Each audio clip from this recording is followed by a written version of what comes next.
ಮೇಲೆ ಅದನ್ನೆಲ್ಲ ನಾನು ಮರೆಯಕ್ಕಾಗತ್ತಾ ನಾಗಿನಿ? ನಿನ್ನ ಜೀವ ಸಹಿತ ಉಳಿಸಲ್ಲ.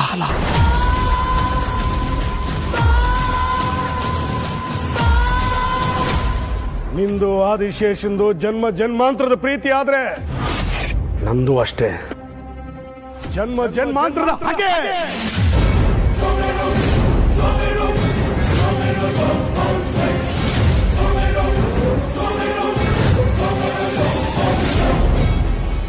ಸ್ವಾಮಿಗಳೇ, ಏನಿದು? ತ್ರಿಶೂಲ್ ರೂಪದಲ್ಲಿದ್ದಾಗ ನಾನು ಯಾರು ಅನ್ನೋ ಗೊಂದಲ, ಆ ಗೊಂದಲಗಳಿಗೆ ಉತ್ತರ ಪಡೆಯೋಣ ಅಂತ ಈ ರೂಪಕ್ಕೆ ಬಂದೆ. ಈ ರೂಪಕ್ಕೆ ಬಂದ್ಮೇಲೆ ನನ್ನ ಹಾಗೆ ಇನ್ನೊಬ್ಬ, ಇದೆಲ್ಲ ಹೇಗ್ ಸಾಧ್ಯ? ಸ್ವಾಮಿಗಳೇ, ನನ್ನ ಹಾಗೆ ಬಂದವನು ಯಾರು? ದಿನದಿಂದ ದಿನ ಪ್ರಶ್ನೆಗಳು ಹೆಚ್ಚಾಗ್ತಾ ಹೋಗ್ತಾ ಇದೆ. ಅಷ್ಟೇ ಅಲ್ಲ, ಅವತ್ತು ರಸ್ತೆಯಲ್ಲಿ ಯಾರೋ ಹೆಂಗ್ ಸಿಕ್ಕಿದ್ರು, ಅವ್ರನ್ನ ಮನೆ ಕರ್ಕೊಂಡು ಹೋದೆ. ಶಿವಾನಿ ಅವ್ರನ್ನ ನಾಗ ಮಾತಾಡ. ಗುರುಗಳೇ, ಏನಿದೆಲ್ಲ? ನನಗಂತೂ ಒಂದು ಅರ್ಥ ಆಗ್ತಿಲ್ಲ. ನಾನು ಈ ರೂಪದಲ್ಲಿದ್ರೆ ಅದರಿಂದ ಉಪಯೋಗ ಏನು ಅಂತಾನೂ ನನಗೆ ಗೊತ್ತಿಲ್ಲ. ನಾನು ಏನಾದರೂ ಮಾಡಬೇಕು ಸ್ವಾಮಿಗಳೇ. ದಯವಿಟ್ಟು ನನ್ನ ಮೂಲ ರೂಪ ನನಗೆ ಕೊಡಿ. ಆಗ್ಲಾದ್ರೂ ನಾನು ನನ್ನ ಮನೆಗೆ ಹೋಗಿ ಸತ್ಯ ಹೇಳ್ಬಿಡ್ತೀನಿ. ಇಲ್ಲದೆ ಹೋದ್ರೆ ಇದರಿಂದ ತೊಂದರೆಗಳೇ ಹೆಚ್ಚಾಗ್ತಾ ಹೋಗುತ್ತೆ. ಅವಸರ ಮಾಡಿ ಬದುಕುವುದು, ಸಾವಿನ ಜೊತೆ ಸರಸ ಆಡೋದು ಎರಡು ಒಂದೇ. ಭೋಲೆನಾಥ, ಈ ವಿಧಿ ಇದೆಯಲ್ಲ, ಅದು ಎಲ್ಲರಿಗೂ ಸೇರೋ ಸೊತ್ತಲ್ಲ. ಕೆಲವರಿಗೆ ಮಾತ್ರ. ಆ ಕೆಲವರಲ್ಲಿ ಕೆಲವರು ಹುಡುಕಿ ಸೋತು ಹೋಗುತ್ತಾರೆ. ಮತ್ತಷ್ಟು ಕೆಲವರು ಹಳ್ಳ ತೋಡಿ ಅಯ್ಯೋ ನನ್ನ ಕೈ ಮಣ್ಣಾಯ್ತಲ್ಲ ಎಂದು ಬಿಟ್ಟು ಹೋಗುತ್ತಾರೆ.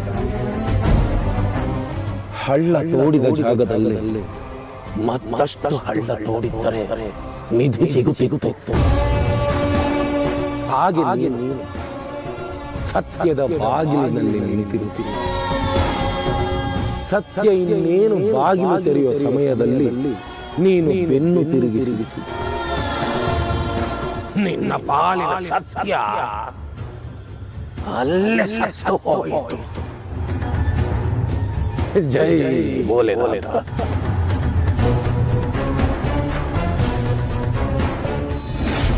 ಅಷ್ಟೇ ಅಲ್ಲ, ನಾಗಮಣಿ ನನಗೆ ಮೋಹ, ನನ್ನ ತಪಸ್ಸು, ನನ್ನ ಭವಿಷ್ಯ. ಅದಕ್ಕೆಲ್ಲ ಅಡ್ಡ ಬಂದ್ರೆ ಸುಮ್ಮನೆ ಬಿಡ್ತೀನ? ದೇವಿ ಆಶೀರ್ವಾದ ಇರೋ ನಾಗಮಾತಾ ಏನು ಮಾತಾಡದೆ ಹೀಗಿರೋದಕ್ಕೆ ಕಾರಣ ಆದ್ರೂ ಏನಿರ್ಬೋದು?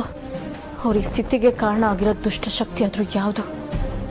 ಈ ಕೆಲಸ ದಿಗ್ವಿಜಯ ಮಾಡಿದಿದ್ರೆ ಅವನೇ ನೇರವಾಗಿ ಬಂದು ಹೇಳ್ಕೊತಾ ಇದ್ದ. ಇಲ್ಲ, ಇದರಲ್ಲಿ ಬೇರೆ ಯಾರ್ದೋ ಕೈವಾಡ ಇದೆ. ಆದಿಶೇಷ ಎಲ್ಲಿದ್ದಾನೇನೋ ಸತ್ಯ ನನಗೆ ಗೊತ್ತಾಗಬಾರ್ದು ಅಂತ ನಾಗಮಾತನ್ನ ಈ ಸ್ಥಿತಿಗೆ ತಂದಿದ್ದಾರೆ. ಯಾರಿರ್ಬೋದು ಅವರು?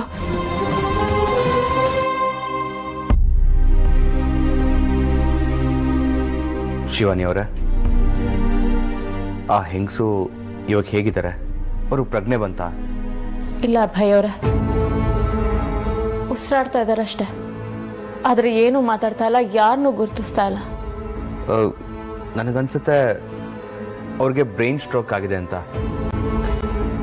ಯಾವ್ದಾದ್ರು ಒಳ್ಳೆ ಹಾಸ್ಪಿಟ್ಲಿಗೆ ಸೇರಿಸಿದ್ರೆ. ಅಭಯ್ ಅವರೇ, ವೈದ್ಯಶಾಸ್ತ್ರದಲ್ಲಿ ಎಲ್ಲ ವೈದ್ಯರನ್ನು ಮೀರಿಸೋ ವೈದ್ಯರು ನನಗೆ ಗೊತ್ತಿದ್ದಾರೆ. ಅವರು ಬೇರೆ ಯಾವ ಲೋಕದಲ್ಲೂ ಇಲ್ಲ. ಅವರೇ ಕೈ ಚೆಲ್ಲಿ ಕೂತಿದ್ದಾರೆ. ಅಲ್ಲ ಶಿವಾನಿ ಅವರೇ, ನನಗೆ ಒಂದು ಅರ್ಥ ಆಗ್ತಿಲ್ಲ, ತುಂಬಾ ಕನ್ಫ್ಯೂಸ್ ಆಗ್ತಿದೆ. ಅವ್ರ ಮಗನ್ನ ಹುಡ್ಕೊಂಡು ಇಲ್ಲಿಗೆ ಬಂದ್ರು, ಆದ್ರೆ ಈ ಮನೆಗೆ ಬಂದ್ಮೇಲೆ ಅದ್ ಏನೇನೋ ಮಾತಾಡಿದ್ರು. ಈಗ ನೋಡಿದ್ರೆ ಅವ್ರಿಗೆ ಹೀಗಾಗಿದೆ. ಅವ್ರು ಅಷ್ಟಕ್ಕೂ ಇಲ್ಲಿಗೆ ಯಾಕೆ ಬಂದರು? ಅದಕ್ಕಿಂತ ಹೆಚ್ಚಾಗಿ ನನಗೆ ನಿಮ್ಮ ಉದ್ದೇಶ ಏನು ಅಂತ ಗೊತ್ತಾಗಬೇಕು. ಹೇಳಿ ಶಿವಾನಿ ಅವರೇ. ಏ ಮಾಯಾಂಗನೆ, ಎಲ್ಲದ್ರ ಹಿಂದೆ ಇರೋದು ನೀನೇ ಅಂತ ನನಗೆ ಗೊತ್ತಾಯ್ತು.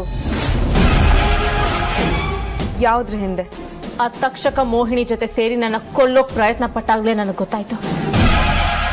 ನಿನಗೆ ಕೋಪ ಸೇಡು ಇರೋದು ನನ್ನ ಮೇಲೆ ಅಂತ ಅಂದ್ಕೊಂಡಿದ್ದೆ.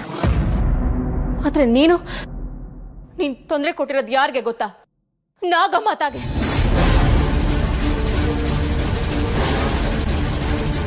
ನಾವು ನಾಗಗಳು ಕಾರಣ ಇಲ್ಲದೆ ಯಾರನ್ನೂ ನೋಯಿಸೋದಿಲ್ಲ, ಯಾರನ್ನೂ ಸಾಯಿಸೋದು ಇಲ್ಲ. ಆದ್ರೆ ನೀನು ನಾಗಮಾತಾಗೆ ತೊಂದರೆ ಕೊಟ್ಟು ನಾಗಕುಲಕ್ಕೆ ಕಂಟಕ ಆಗಿದ್ಯಾ. ಶಿವಾನಿ, ನೀನ್ ಮಾತಾಡ್ತಾ ಇರೋದು ನನಗೆ ಅರ್ಥ ಆಗ್ತಾ ಇಲ್ಲ. ಓ, ಏನು ಗೊತ್ತಿಲ್ವಾ ನಿನ್ಗೆ? ನಾಗಮಾತಾಗೆ ಪ್ರಜ್ಞೆ ಇಲ್ದೇ ಇರೋದು ನೆನಪಿಲ್ವಾ? ಎಲ್ಲ ನೀನೇ ಮಾಡಿರೋದು.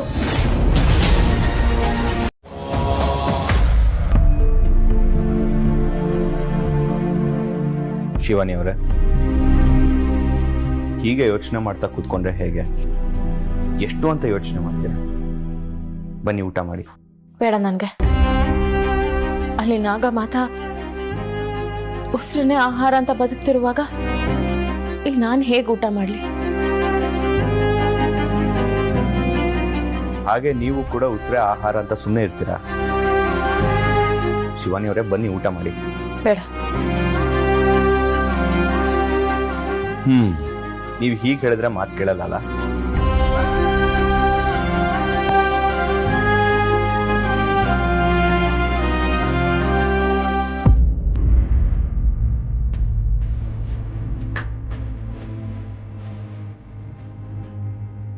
ತಗೊಳ್ಳಿ, ಊಟ ಮಾಡಿ. ನೋಡಿ, ನೀವು ಯಾವುದೇ ಕಾರಣಕ್ಕೂ ಬೇಜಾರು ಮಾಡ್ಕೋಬಾರ್ದು. ಯಾವಾಗ್ಲೂ ನಗ್ನಗ್ತಾ ಇರಬೇಕು. ನಗು ನೋವನ್ನ ಸಾಯಿಸುತ್ತೆ, ಸಮಸ್ಯೆನ ಸಾಯಿಸುತ್ತೆ.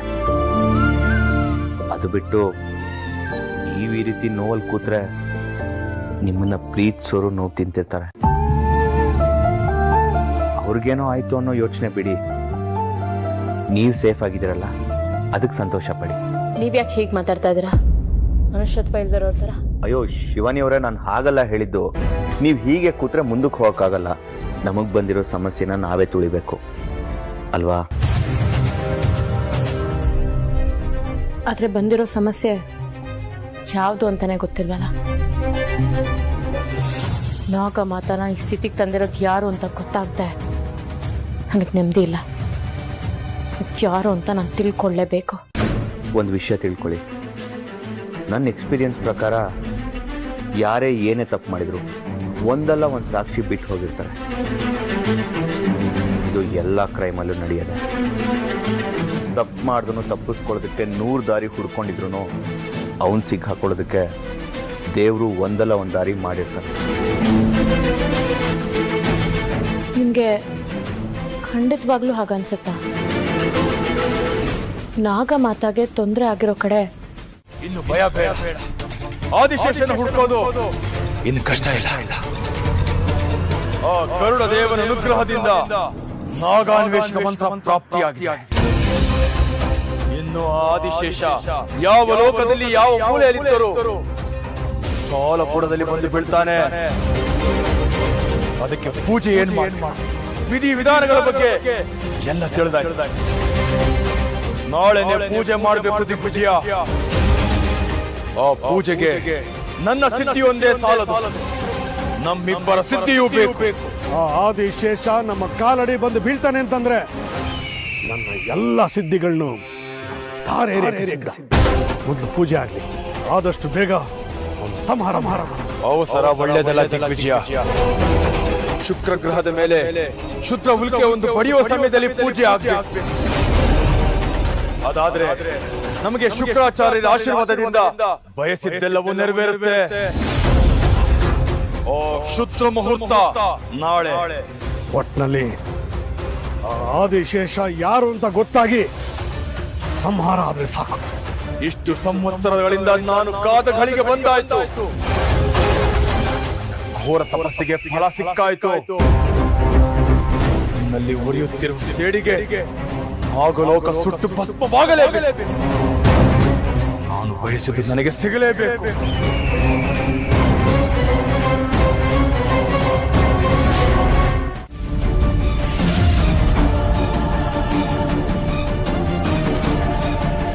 ಇದು ಅಭಯ್ ಅವ್ರದಲ್ವಾ? ದೇವಸ್ಥಾನದಲ್ಲಿ ನೋಡಿದ್ದೆ. ಈಗ ಅವ್ರ ಕೈಯಲ್ಲಿಲ್ಲ ಅಂದ್ರೆ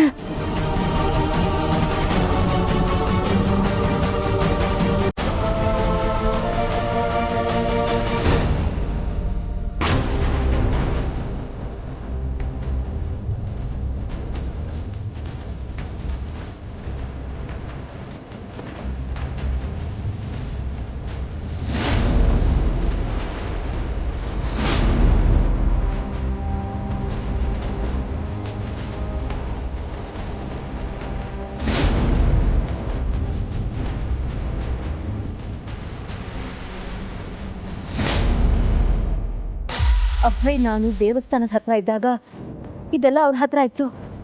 ಈಗ ನೋಡಿದ್ರೆ ಇಳಿ ಬಿದ್ದಿದೆಯಲ್ಲ, ಏನರ್ಥ?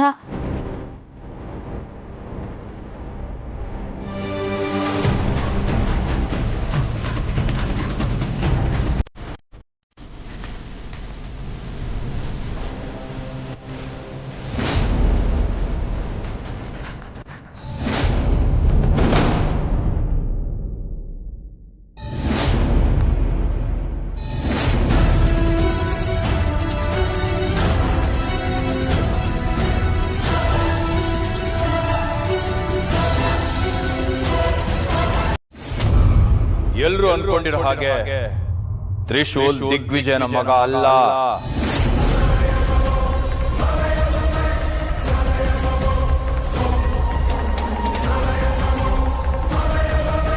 ನಂದೀಶನ ಮಗ.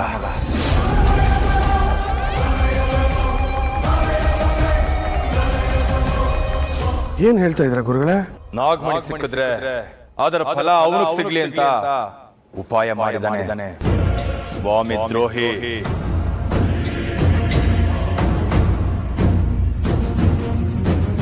ಸ್ವಾಮಿಗೆ ದ್ರೋಹ ಮಾಡಿದವನು ಬೇರೆಯವ್ರಿಗೆ ಮೋಸ ಮಾಡದೆ ಇರ್ತಾನ.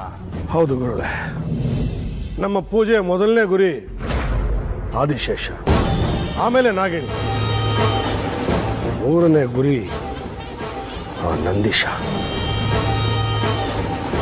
ಆ ನಂದೀಶನ ಅವರಿಬ್ಬರ ಜೊತೆ ಸಾಯ್ಬೇಕು. ಅವನ್ ಸಾವಾಗ್ಬೇಕು. ಆದ್ರೆ ನೀನು ಅವನ ಜೊತೆ ಹುಷಾರಾಗಿ. ಯಾವುದೇ ಕಾರಣಕ್ಕೂ ಈ ವಿಚಾರಕ್ಕೆ ನೀನು ಅವನ ಹತ್ರ ಜಗಳ ಮಾಡ್ಕೋಬೇಡ. ಅವನೊಂಥರ ವಿಷ ಸರ್ಪ. ನಾಗಿಣಿ ಅವಳು ಹಾವು.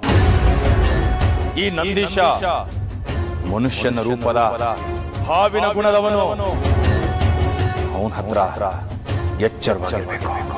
ಇದೆಲ್ಲ ಕೊನೆ ಆಗ್ಬೇಕು ಅಂದ್ರೆ ಆದಿಶೇಷ ಯಾರು, ಎಲ್ಲಿದ್ದೀನಿ ಅಂತ ಮೊದಲು ತಿಳ್ಕೋಬೇಕು. ಆ ನಾಗಿಣಿ ಕೊನೆ ಆಗ್ಬೇಕು. ಆಮೇಲೆ ನಂದೀಶ ಒಂದು ಎರೆಹುಳು ಅಷ್ಟೇ. ಬರ್ತೀನಿ ಗುರುಗಳೇ.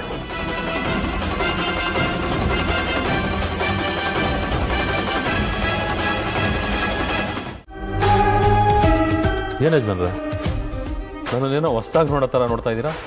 ನೋಡೋಕೆ ನಿಯತ್ತಿ ನಾಯಿ ತರ ಇದ್ದಾನೆ, ಆದ್ರೆ ಇವನು ಗುಣ ಹೊಂಚಾಚಿ ಕಚ್ಚೋ ಹಾವಿನ. ಈ ಪ್ರಪಂಚದಲ್ಲಿ ಆ ದೇವ್ರು ಬೇಕಾದ್ರೂ ಬದಲಾಗ್ಬೋದು, ಆದ್ರೆ ಬದಲೇ ಆಗದೆ ಇರೋ ವ್ಯಕ್ತಿ ಅಂದ್ರೆ ನೀನು ಕಣ. ನಿನ್ನ ನಿಯತ್ತು ನಿಷ್ಠೆ ನಾನು ನಿನ್ನಿಂದ ಕಲಿಬೇಕು ಕಣ. ಅಯ್ಯೋ, ಇಂಥ ದೊಡ್ಡ ಮಾತಲ್ಲ ಯಾಕೆ ಹೇಳ್ತೀರಾ ಯಜಮಾನ್ರೆ? ಇರೋ ವಿಚಾರ ತಾನೇನೋ ಹೇಳಿದೆ ನಂದೀಶ. ಈಗಿನ ಕಾಲದಲ್ಲಿ ಯಾರ ಗುಣ ಹೇಗೆ ಅಂತಾನೆ ಹೇಳಕ್ ಬರಲ್ಲ. ಜೊತೆಲಿ ಇದ್ಕೊಂಡೆ ಕುತ್ತಿಗೆ ಕುಯ್ಯೋರು ಜಾಸ್ತಿ. ಯಾರನ್ನೂ ನಂಬಕ್ಕಾಗಲ್ಲ, ನಂಬಲೂಬಾರ್ದು. ಎಷ್ಟೋ ಸಲ ನಾನು ಕನ್ನಡಿ ಮುಂದೆ ನಿಂತಾಗ ನನ್ನ ರೂಪ ಕೂಡ ನನಗೆ ಮೋಸ ಮಾಡ್ತಾ ಇದೆ ಅಂತ ಅನ್ಸುತ್ತೆ. ಇದೇನು ಯಜಮಾನ್ರೆ, ಇವತ್ತು ನಿಮ್ಮ ಮಾತು, ನಿಮ್ಮ ನೋಟ ಎರಡೂ ಬೇರೆ ಥರನೇ ಇದೆ ಅಲ್ಲ? ನಿಮ್ಗೆ ಯಾರಾದರೂ ತೊಂದರೆ ಕೊಡೋದು, ಮೋಸ ಮಾಡೋದು ಮಾಡಿದ್ರೆ ನಾನು ನನ್ನ ಪ್ರಾಣ ಬೇಕಾದ್ರೂ ಕೊಟ್ಟು ನಿಮ್ಮನ್ನು ಕಾಪಾಡ್ಕೊತೀನಿ. ಗುರುಗಳೇ, ದಯವಿಟ್ಟು ನನ್ನ ಪರಿಸ್ಥಿತಿನ ಅರ್ಥ ಮಾಡ್ಕೊಳ್ಳಿ. ನನ್ನ ದೇಹನ ನನಗೆ ವಾಪಸ್ ಕೊಡಿ.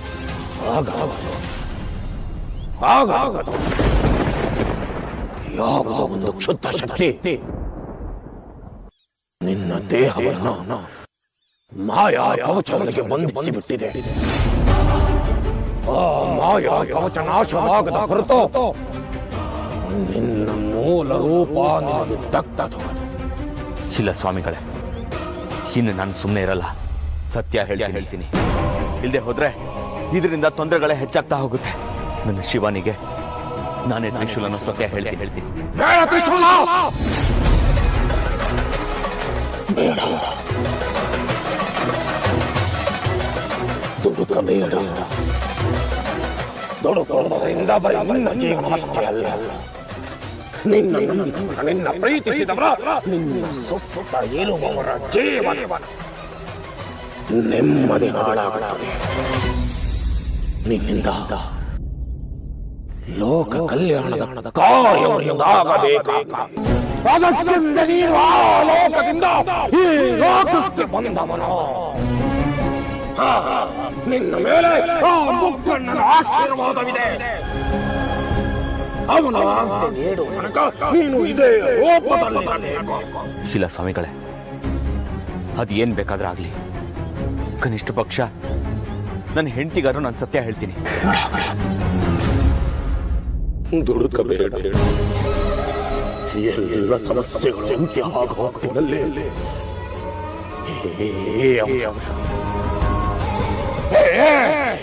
ಭೋಲೆನಾಥ, ನಿನ್ನಂಶ ಸಂಭೂತನಾದ ಇವನಿಗೆ ಯಾಕೆ ದುಡುಕುತನ? ಜೈ ಭೋಲೆನಾಥ. ಸ್ವಾಮಿಗಳೇ, ಸ್ವಾಮಿಗಳೇ,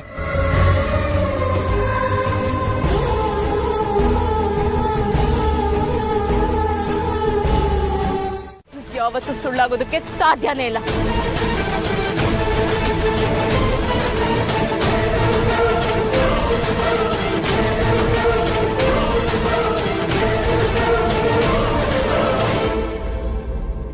ಶಿವಾನಿ, ನಾನು ಸತ್ಯ ಹೇಳ್ತಾ ಇದ್ದೀನಿ. ಅದು ನಾನಲ್ಲ, ನಂತರನೇ ಇರೋ ಇನ್ನೊಬ್ಬ ವ್ಯಕ್ತಿ. ಅವನು ನೋಡೋದಕ್ಕೆ ನಂತರನೇ ಇದ್ದ, ನಂತರನೇ ಬಟ್ಟೆ ಹಾಕಿದ್ದ. ಮತ್ತೆ ಸುಳ್ಳು ಹೇಳ್ಬೇಡಿ ನೀವು. ಶಿವಾನಿ, ನಾನು ನಿಜ ಹೇಳ್ತಾ ಇದ್ದೀನಿ. ಒಂದು ವಿಷಯ ಏನ್ ಗೊತ್ತಾ? ನಾನ್ ನಿನ್ನ ಹತ್ರ ಮಾತಾಡ್ಬೇಕು ಅಂತ ಬಂದ ವಿಷಯ ಏನ್ ಗೊತ್ತಾ? ನಾನ್ ನಿನ್ ಗಂಡ ತ್ರಿಶೂಲ್. ಅಭಯ್ ಅವರೇ,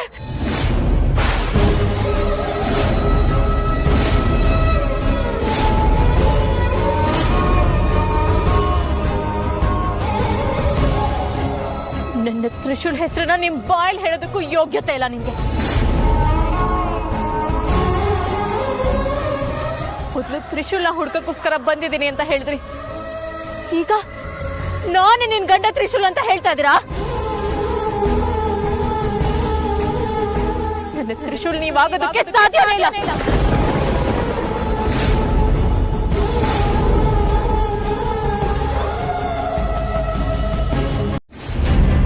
ತಪ್ಪು ಮಾಡಿ ಸಿಕ್ಕಾಕೊಂಡಿದ್ದೀರಾ, ಈಗ ಅದರಿಂದ ಹೇಗ್ ತಪ್ಪಿಸ್ಕೊಳ್ಳಿ ಅಂತ ಯೋಚನೆ ಮಾಡ್ತಾ ಇದ್ದೀರಾ? ಪ್ಲೀಸ್ ಶಿವಾನಿ, ಸತ್ಯ ನಿನಗೆ ಹೇಳಿ ಅದನ್ನ ಹೇಗೆ ಅರ್ಥ ಮಾಡಿಸೋದು ಅಂತ ಯೋಚನೆ ಮಾಡ್ತಾ ಇದ್ದೀನಿ. ಸತ್ಯವನ್ನ ನಾನಾಗ್ಲೇ ಕಣ್ಣಾರೆ ಕಂಡಾಗಿದೆ ಅಭಯ್. ನಾಗ ಮಾತಾಗೆ ತೊಂದರೆ ಕೊಟ್ಟೋರ ಸಾವು ಹೇಗಾಗ್ಬೇಕು ಗೊತ್ತಾ? ದಾರುಣವಾಗಿ, ಘೋರವಾಗುತ್ತೆ. ಅದಕ್ಕೂ ಮುಂಚೆ ನನಗೆ ಸತ್ಯ ತಿಳಿಬೇಕು. ಯಾರು ನೀವು? ಏನ್ ನಿಮ್ ಉದ್ದೇಶ? ನಿಮ್ ಹಿಂದೆ ಇರೋದು ಯಾರು ಹೇಳಿ? ಶಿವಾನಿ, ನನ್ನ ಮಾತು ಯಾಕೆ ನಿನಗೆ ಅರ್ಥ ಆಗ್ತಿಲ್ಲ? ನೀವು ಎಂಥವ್ರು ಅಂತ ಅರ್ಥ ಆದ್ಮೇಲೆ ಯಾಕೆ ಮಾತು? ಸತ್ಯ ಹೇಳಿದ್ರು ನಿಮ್ಮ ಸಾವಾಗುತ್ತೆ, ಸುಳ್ಳು ಹೇಳಿದ್ರು ನಿಮ್ಮ ಸಾವಾಗುತ್ತೆ. ಸತ್ಯ ಹೇಳಿ ನೀವು ಸತ್ರೆ ಮುಂದಿನ ಜನ್ಮದಲ್ಲೂ ಇಂಥ ಹೀನ ಬದುಕೋದು ತಪ್ಪುತ್ತೆ. ಹೇಳಿ, ಯಾರು ನೀವು? ಶಿವಾನಿ, ನಾನೀಗ ನಿಜ ಹೇಳಿದ್ರು ಅದನ್ನ ನಂಬೋ ಸ್ಥಿತಿಲಿ ನೀನಿಲ್ಲ. ಆದ್ರೆ ಒಂದಂತೂ ಸತ್ಯ, ನಾಗ ಮಾತಾಗೆ ನನ್ನಿಂದ ಯಾವುದೇ ರೀತಿ ತೊಂದರೆ ಆಗಿಲ್ಲ. ಅವ್ರು ನೋಡಿದಾಗ ನನಗೆ ನನ್ನ ತಾಯಿ ನೋಡಿದಾಗ ಆಗ್ತಿತ್ತು. ಅವ್ರಿಗೆ ನಾನ್ ಹೇಗೆ ತೊಂದರೆ ಕೊಡೋದಕ್ಕೆ ಸಾಧ್ಯ? ನೀವು ಸುಲಭವಾಗಿ ಉತ್ತರ ಕೊಡೋ ತರ ಕಾಣ್ತಾ ಇಲ್ಲ. ನನ್ನ ಊರಿಗೆ ತೊಂದರೆ ಕೊಟ್ಟೋರು ಯಾರೇ ಆಗಿರ್ಲಿ, ಅವ್ರನ್ನ ನಾನು ಸುಮ್ಮನೆ ಬಿಡೋದಿಲ್ಲ. ಇಷ್ಟೆಲ್ಲ ಹೇಳಿದ್ಮೇಲೂ ನಿಮ್ ಕಡೆಯಿಂದ ಯಾವುದೇ ಉತ್ತರ ಬರ್ತಿಲ್ಲ ಅಂದ್ರೆ ಇನ್ನು ಸುಮ್ಮನೆ ಇರಬಾರ್ದು. ನೀವು ಬದುಕಿರಲೇಬಾರ್ದು.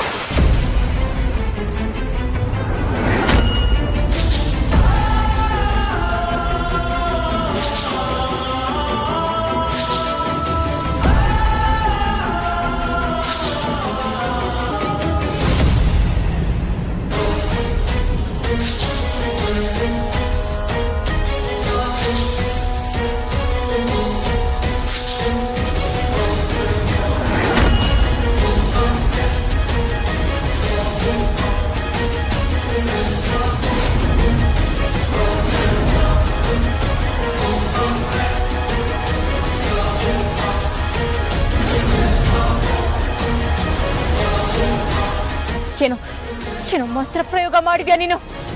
ನಿನ್ನಲ್ಲಿ ಯಾವುದೋ ಶಕ್ತಿ ಇದೆ. ಯಾವ ಮಂತ್ರ ಪ್ರಯೋಗ ಮಾಡಿದ್ಯಾ? ಯಾರು ನೀನು? ಸತ್ಯ ಹೇಳು. ಶಿವಾನಿ, ನಾನು ನಿನ್ನ ಪ್ರೀತಿಸಿದವರ ನಿನ್ನ ಸುತ್ತ ಇರುವವರ ಜೀವನ ನೆಮ್ಮದಿ ಹಾಳಾಗುತ್ತದೆ.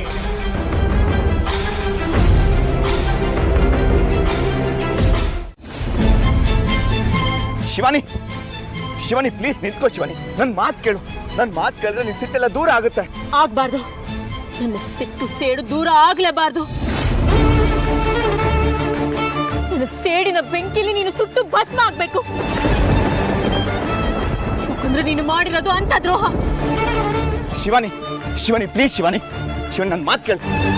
ಸತ್ಯ ಗೊತ್ತಾಗೋ ಟೈಮಲ್ಲಿ ಈ ರೀತಿ ಆಡ್ಬೇಡ, ದುಡುಕಿ ಏನೇನೋ ನಿರ್ಧಾರ ತಗೋಬೇಡ. ಅದನ್ನ ಹೇಳೋಕೆ ನೀನ್ ಯಾರು? ಇವತ್ತಿಗೆ ನಿನ್ನ ಮನೆ ಸಂಬಂಧ ಮುಗ್ದೋಯ್ತು. ಶಿವಾನಿ, ಶಿವಾನಿ ಪ್ಲೀಸ್ ಶಿವಾನಿ ನನ್ ಮಾತು ಕೇಳು. ಶಿವಾನಿ, ಶಿವಾನಿ ಪ್ಲೀಸ್ ತಾಳ್ಮೆ ತಗೋ, ನನ್ ಮಾತು ಕೇಳು. ನಕ್ ತಾಳ್ಮೆ ಅಂತ ಇದ್ರೆ ಅದೆಷ್ಟು ತೊಂದರೆ ಆಗುತ್ತೋ ಏನು.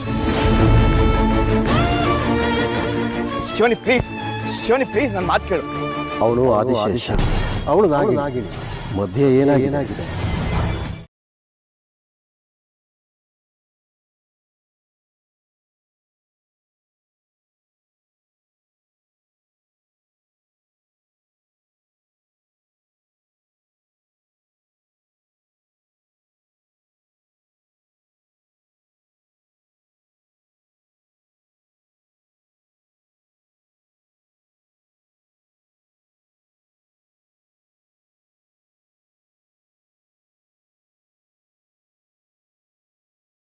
ದಿನ ಸತ್ಯ ಏನು ಅಂತ ಗೊತ್ತಾಗುತ್ತೆ.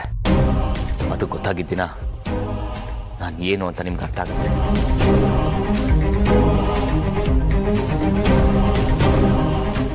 ನಾನು ಏನು ಅಂತ ಅರ್ಥ ಆದ್ಮೇಲೆ ನಿಮಗೆ ತುಂಬಾ ಬೇಜಾರಾಗುತ್ತೆ. ಅದಾಗಬಾರ್ದು ಅಂತ ಇದೇ ಮನೇಲಿ ಇರ್ತೀನಿ ಅಂತ ಹೇಳಿದೆ. ಅಲ್ಲಪ್ಪ, ಸುತ್ತಿ ಬಳಸಿ ಮತ್ತೆ ಈ ಮನೇಲಿ ಇರೋದಕ್ಕೆ ಪ್ಲಾನ್ ಮಾಡ್ತಿದೀಯಲ್ಲ. ಆ ತರ ಪ್ಲಾನ್ ಮಾಡಿದ್ರು ಇರು ಅಂತ ಹೇಳೋದಕ್ಕೆ ನಾವು ರೆಡಿ ಇಲ್ಲ ಗೋವಿಂದ.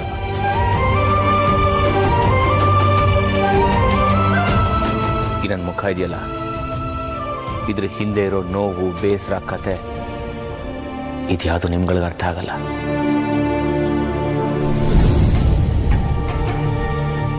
ಹೇಳೋಣ ಅಂದ್ರೆ ಅದನ್ನ ಕೇಳೋದಕ್ಕೆ ಕಿವಿಗಳಿದೆ, ಅರ್ಥ ಮಾಡ್ಕೊಳ್ಳೋ ಮನಸ್ಸಿಲ್ಲ.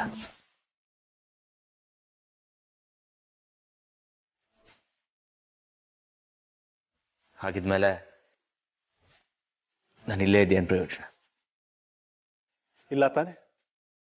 ಇಲ್ಲ ಅಂದ್ಮೇಲೆ ಇನ್ನು ಯಾಕೆ ಇಲ್ಲೇ ಇದೆಯಾ? Get out.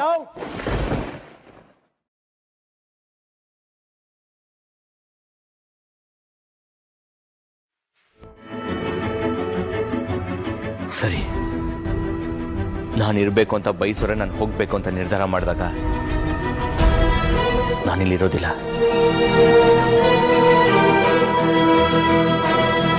ಕೆಟ್ಟದ್ದು ಸರಿದು ಹೋಗ್ಲಿ, ಒಳ್ಳೆದು ಬೇಗ ಅರ್ಥ ಆಗ್ಲಿ. ಆದಷ್ಟು ಬೇಗ ಮುಖವಾಡದ ಹಿಂದೆ ಇರೋ ನಿಜವಾದ ಮುಖ ಆಚೆ ಬರಲಿ ಅಂತ ಆಶೀರ್ವಾದ ಮಾಡಿ.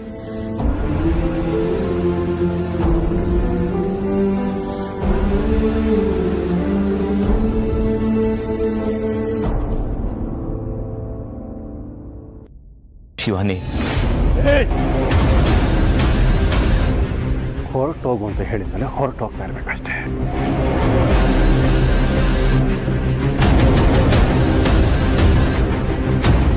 ಈ ಸೆಂಟಿಮೆಂಟ್ಗಳೆಲ್ಲ ಇದು ವರ್ಕೌಟ್ ಆಗೋದಿಲ್ಲ.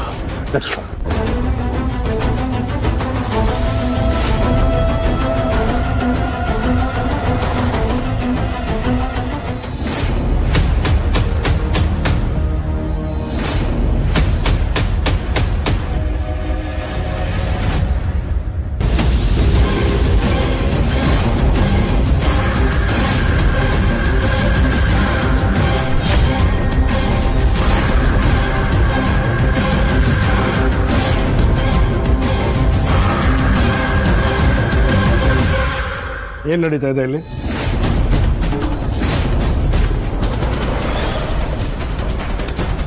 ಶುದ್ಧೀಕರಣ ನಡೀತಾ ಇದೆ. ಈಗ ಮನೆಗೆ ಸಂಬಂಧ ಪಡೆದಿರೋರು ಒಂದಷ್ಟು ಜನ ಬಂದು ಈ ಮನೆಯಲ್ಲಿದ್ದಾರೆ. ಅವ್ರನ್ನೆಲ್ಲ ಒಬ್ಬೊಬ್ಬರನ್ನಾಗಿ ಆಚೆ ಕಳಿಸೋ ಕೆಲಸ ನಡೀತಾ ಇದೆ.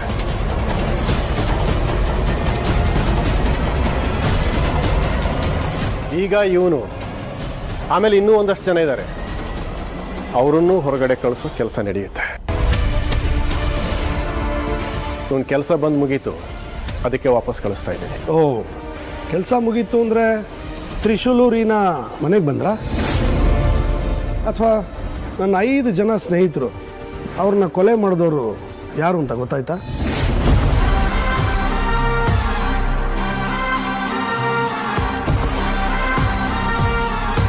ಇದು ಯಾವುದೂ ಆಗಿಲ್ಲ ಅಂದರೆ ಕೆಲಸ ಇನ್ನೂ ಮುಗ್ದಿಲ್ವಲ್ಲ ಮಿಸ್ಟರ್ ಧನಂಜಯ್?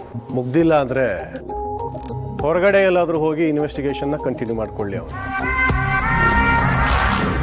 ಇಂಥವನು ಈ ಮನೆಯಲ್ಲಿರೋದು ಬೇಡ ಅಂತೇಳಿ ಅವನನ್ನು ಹೊರಗಡೆ ಕಳಿಸ್ತಾ ಇದ್ದೀನಿ. ಓ, ಅದನ್ನು ಹೇಳಕ್ಕೆ ನೀನು ಯಾರು? ಇದು ನನ್ನ ಮನೆ, ನೀನು ನನ್ನ ತಮ್ಮ ಅಷ್ಟೇ, ನಮ್ಮಪ್ಪ ಅಲ್ಲ.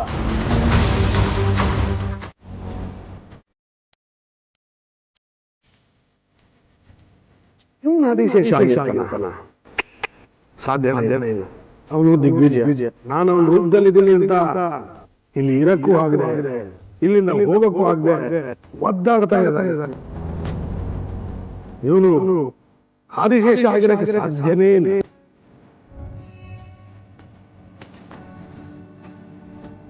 ಇವನ ಆ ಮಹಾಬಲ ಇಲ್ಲ ಇಲ್ಲಿ, ಈ ಮನೆಗಳ ಗೋವಿಂದ ಇಲ್ಲ ಇಲ್ಲಿ. ಇನ್ನು ಮಾಯಾಂಗನೆ, ಶಿವಾನಿ, ನಂದೀಶ, ಇಷ್ಟು ಜನರಲ್ಲಿ ಯಾರು ಆದಿಶೇಷ? ಅದನ್ನು ಹೇಗೆ ಕಂಡಿಡಿಯಲಿ?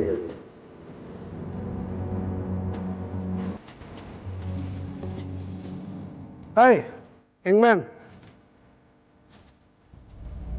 Thank you sir. ಥ್ಯಾಂಕ್ಸ್. ಯಾಕೆ? ನನ್ನನ್ನು ಈ ಮನೇಲಿ ಉಳಿಸ್ಕೊಂಡಿದ್ದಕ್ಕೆ. ಈ ಮನೆಯಲ್ಲಿ ನಿನ್ನ ಯಾಕೆ ಉಳಿಸ್ಕೊಂಡೆ ಗೊತ್ತಾ?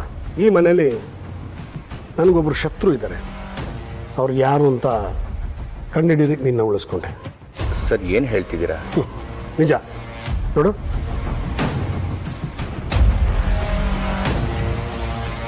ಇವರಷ್ಟೂ ಜನದಲ್ಲಿ ಒಬ್ಬರು ನನ್ನ ಪರಮ ಶತ್ರು ಇದ್ದಾರೆ. ಅವ್ರು ಯಾರು ಅಂತ ನೀನು ಕಂಡುಹಿಡಿಬೇಕು. ಆಗುತ್ತಾ?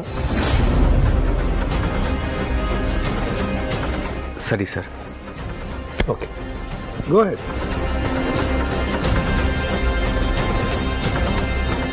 ಇವ್ರು ಯಾರನ್ನ ಕಂಡು ಹಿಡಿಯೋದಕ್ಕೆ ಹೇಳಿದ್ರು? ಇವ್ರ ಮಾತಿನ ಅರ್ಥ ಏನು? ಒಂದು ಅರ್ಥ ಆಗ್ತಿಲ್ವಲ್ಲ. ದಿಗ್ವಿಜಯ್ ಅಂಕಲ್, ಎಲ್ಲ ನಾವ್ ಅನ್ಕೊಂಡಾಗೆ ಆಗಿದೆ. ಈಗ ಶಿವಾನಿ ಉತ್ತರ ಧ್ರುವ, ಆದಿಶೇಷ ದಕ್ಷಿಣ ಧ್ರುವ. ಈ 2 ಧ್ರುವಗಳು ಸೇರೋಕೆ ಯಾವತ್ತಿಗೂ ಆಗದೇ ಇಲ್ಲ ಅಂತ ಪ್ರಮೇಯ ಸೃಷ್ಟಿಯಾಗಿದೆ. ಅಂದ್ರೆ ಅವನು ಆ ಮುದುಕಿನ ಕೊಲ್ಲೋದಕ್ಕೆ ಪ್ರಯತ್ನಿಸ್ದ ಅನ್ನೋ ಅನುಮಾನನ ಅವಳಲ್ಲಿ ತುಂಬಿದ್ರೆ ಅವರಿಬ್ರು ದೂರ ಆಗ್ಬಿಡ್ತಾರ? ದಿಗ್ವಿಜಯ್ ಅಂಕಲ್, ನಾನು ನಾಗಲೋಕದ ಮಾಯಾಜಾಲವನ್ನು ಕಲ್ತೋಳು, ಮನುಷ್ಯ ಲೋಕದ ಕುಟಿಲತನವನ್ನು ಕಲ್ತೋಳು. ಇದೆರಡು ಸೇರಿದ್ರೆ ದೇವ್ರೆ ಸರ್ದು ಬದಿಗೆ ನಿಲ್ತಾನೆ. ಇನ್ನು ಶಿವಾನಿ ದೂರ ಹೋಗದೆ ಇರೋದಕ್ಕೆ ಹೇಗ್ ಸಾಧ್ಯ? ಅಂಥದ್ರಲ್ಲೂ ಅವಳ ಎದುರುಗಡೆ ಇರೋ ಅಭಯ ಆದಿಶೇಷನೇ ಅಂತ ಅವಳಿಗೆ ತಿಳಿದಿಲ್ಲ. ಆದಿಶೇಷನಾದ್ರೂ ಶಿವಾನಿ ತನ್ನ ಹೋದ ಜನ್ಮದ ಪತ್ನಿ, ಪ್ರೇಯಸಿ ಅಂತ ತಿಳಿದೇ ಇಲ್ಲ. ಈ ವಿಷಯದ ಮೇಲೆನೆ ಅವರಿಬ್ರು ಜೀವನವನ್ನೇ ಒಟ್ಟಿನಲ್ಲಿ ಆದಿಶೇಷ ಈಗ ಶಿವಾನಿ ಎದುರುಗಡೆ ನಿಲ್ತಾನೆ. ಅವರಿಬ್ರ ಮಧ್ಯೆ ಮಹಾಕಾಳಗ ಆಗುತ್ತೆ. ಆದಿಶೇಷನ ಪ್ರಹಾರಕ್ಕೆ ಶಿವಾನಿ ನಾಶ ಆಗೋಗ್ತಾಳೆ. ಓಕೆ, ಎಲ್ಲ ನೀನು ಹೇಳ್ದಾಗೆ ಆಗುತ್ತೆ ಅಂತಾನೆ ಇಟ್ಕೊಳ್ಳೋಣ. ಮುಂದೆ ನಾಗಮಣಿ ನಿಮ್ ಕೈ ಸೇರುತ್ತೆ. ನನಗೇನ್ ಬೇಕು, ನನ್ನ ಕೈ ಸೇರಕ್ಕೆ ನೀವ್ ಸಹಾಯ ಮಾಡ್ಬೇಕು. ಅರ್ಥ ಆಗ್ಲಿಲ್ಲ.